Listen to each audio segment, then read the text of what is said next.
Hello, everyone. It's me, Mrs. Groner, and today we're talking about the sound combination of the letters A and W. Did you know that when A and W are together, they make the ah sound, just like the short sound for the letter O? Ah. I open my mouth wide and my tongue goes down when I say ah. We can make so many words using this sound combination. Let's take a look at a few of those words. If I add T, I have P, aw, ha.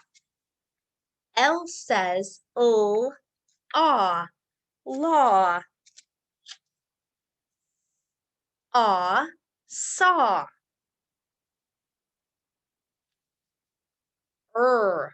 ah, raw,